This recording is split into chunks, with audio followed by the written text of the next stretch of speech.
This week on WestfordCAT News, we preview a couple of important articles for special town meeting. The cost of stormwater management is rising because of new state and federal regulations for Massachusetts cities and towns on our drainage systems.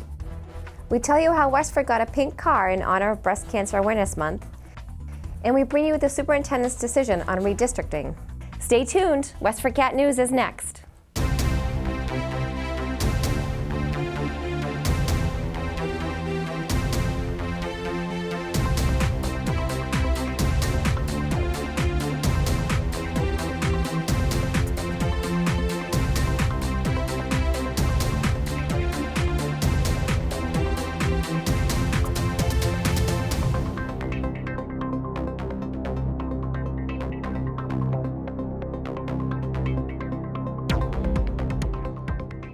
I'm Christina Liedberg, Assistant Director of the J.V. Fletcher Library.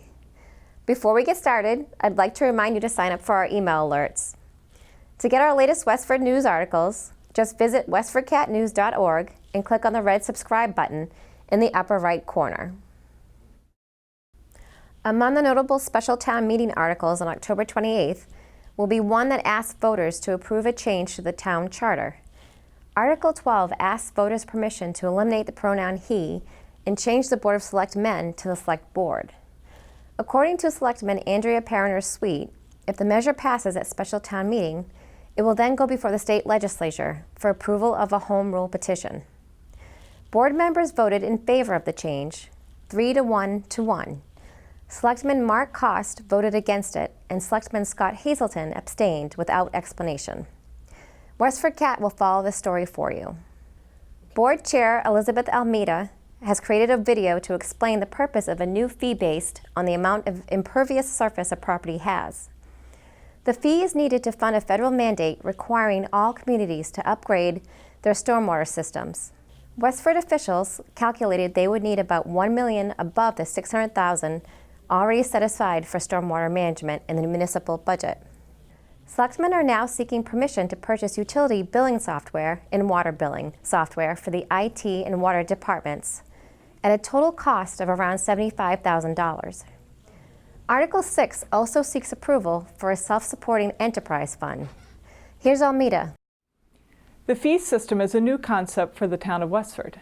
However, it has been implemented in hundreds of communities across the country. It is accepted that this is not an exact one-to-one measure for a property's contribution, but is a reasonable base. Special town meeting opens on October 28th at 7 p.m. at the Abbott School. A quorum of 200 is needed for the meeting to begin. WestfordCAT will live stream it right to your TV monitor or computer. With 480 new apartments in town coming online, Superintendent Bill Olson and a team he pulled together recently took a hard look at the current school districts in town to see if it would be necessary to redistrict students. Olson recommended against redistricting for the 2021 school year. Here's Olson. I think for those of you who are here to listen to the redistricting, I'm going to save you some anxiety by saying my recommendation tonight to the school committee is going to be that we not redistrict in the 2021 school year. In looking at the redistricting process, this is the same criteria that I used back 20 years ago. I did the K-8 redistricting at that time. Remarkably, it's held up well in terms of the balance of enrollment. We want to consider the geographic location of the schools in the redistricting. We want to provide reasonably balanced enrollment. We try to do that over several years of analysis. Make every attempt to maintain neighborhoods and not split neighborhoods, keeping children together. We've tried to make every effort not to split any of our elementary schools between the Blanchard and Stony Brook, but that's just not feasible. We have 3 grade 3 through 5 buildings going into 2 middle schools, and it doesn't work with the numbers. So unfortunately, we need to continue to have a split of 5th graders. We'll analyze the current enrollment and allow for enrollment growth in each district. We don't want to be redistricting a little bit here and there every year. We want to come up with a plan that will stick. Olson said occupants of the new units appear to be empty nesters and young professionals, rather than the anticipated families with young children. To watch the entire school committee meeting, visit WestfordCAT.org. And now for our featured story of the week. Bruce Springsteen fell in love with a pink Cadillac, but here in Westford, we're enthralled with a pink Dodge that belongs to the Westford Police Department. October is Breast Cancer Awareness Month. This year, Westford Police brought the car to Colonial Municipal Group of Acton, where graphics designer Bill Camalucci wrapped it in a special vinyl made for cars. Camalucci said his retail price for his service is around $1,700, but he wrapped the police car for the material cost of $700. It was Sergeant Gregory Marchand of the Westford Police Association who commissioned the wrap on the cruiser, which was no longer in use. Here's Westford Police Sergeant Brandon Holmes with more. You know, the union members of the Westford Police Association and the members of the Westford Police Department were, you know, looking for a new idea to raise awareness around, you know, breast cancer awareness and cancer awareness. And we started looking into different opportunities, and we came across what's called like the Pink Patch Project. Departments across the country, I think there's nearly 400 now, are remodeling their patches to have pink overlays. Basically, we're selling those patches to contribute to the Virginia Thurston Healing Garden. We looked into other ways to help raise awareness around that, and we found an opportunity to wrap one of our older cruisers. It's a Dodge. Yeah, a Dodge Charger in like a pink overlay. A climate strike rally, spearheaded by a group of high school students calling themselves Sunrise Westford, will take place on Friday, October 17th from 4 to 7 p.m. on the town common. Led by Tobias Bluestein, a junior at Westford Academy, the group is seeking a commitment from selectmen that they will declare a climate emergency. Here's Tobias.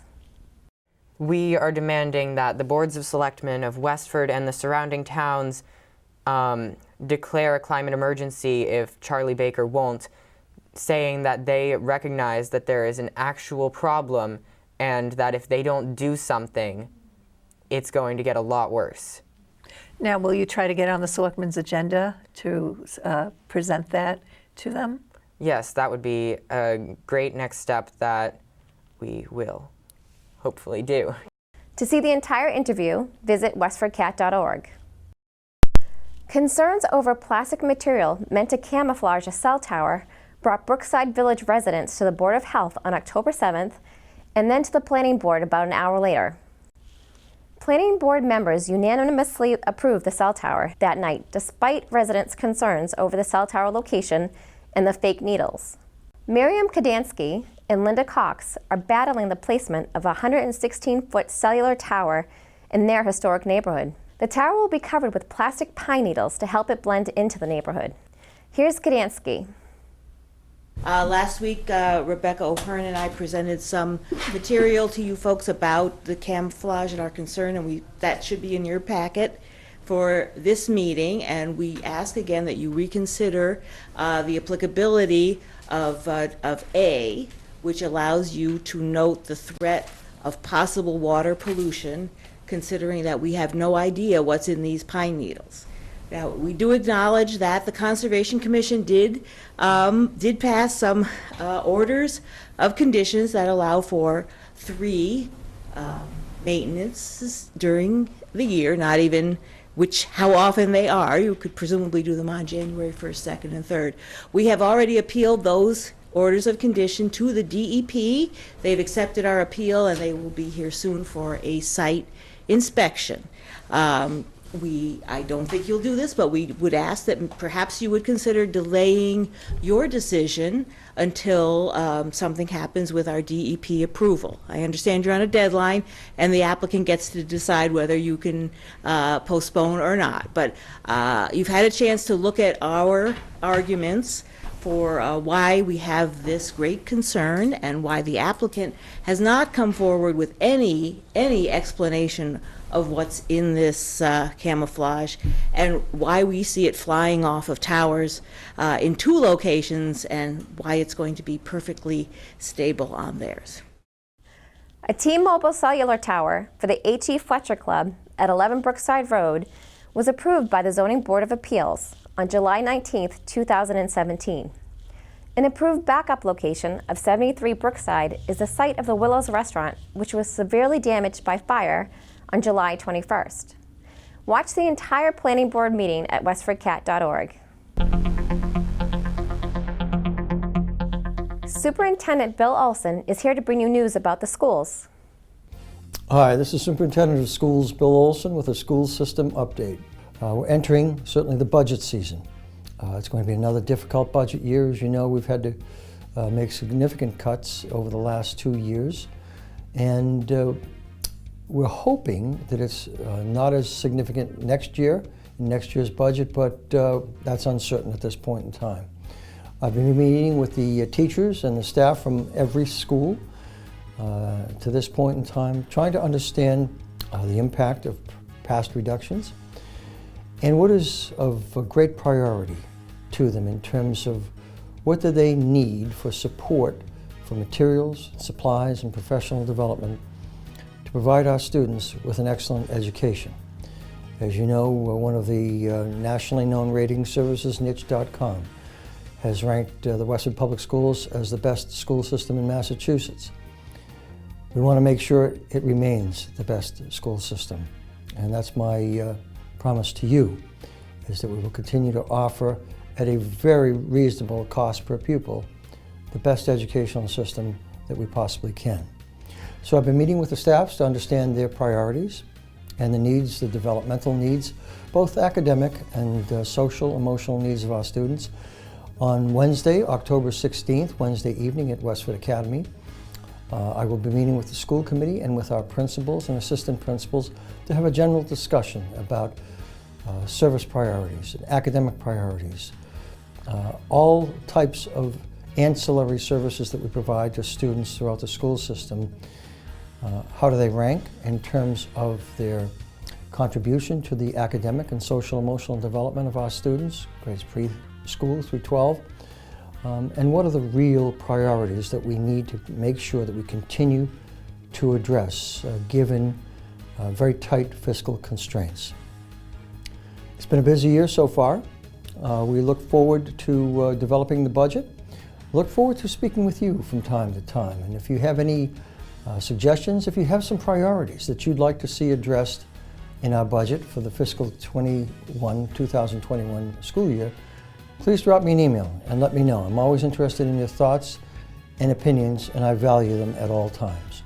This is Bill Olson. Hope to see you next time, and thank you.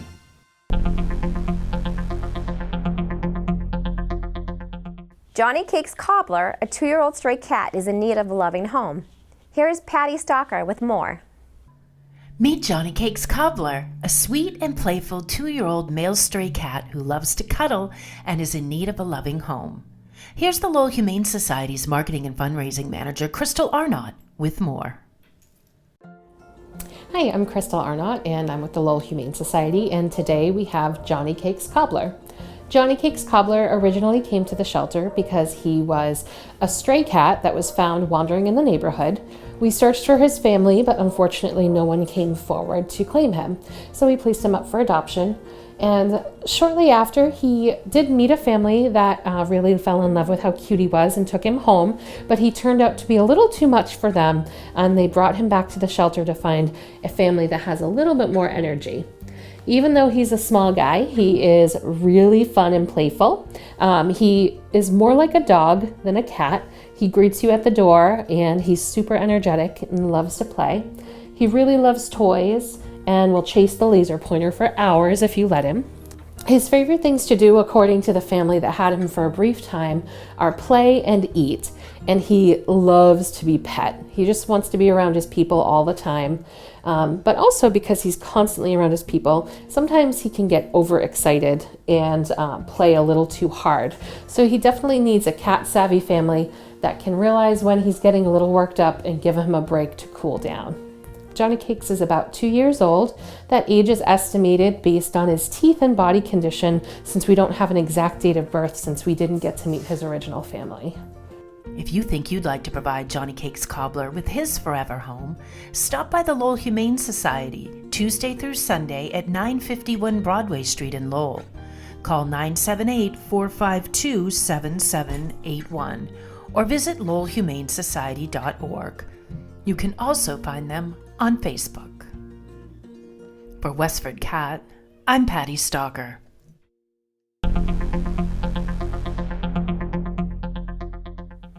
The leaves are dropping, Westford, and some residents have already turned on the heat. Here's what weather.com is forecasting.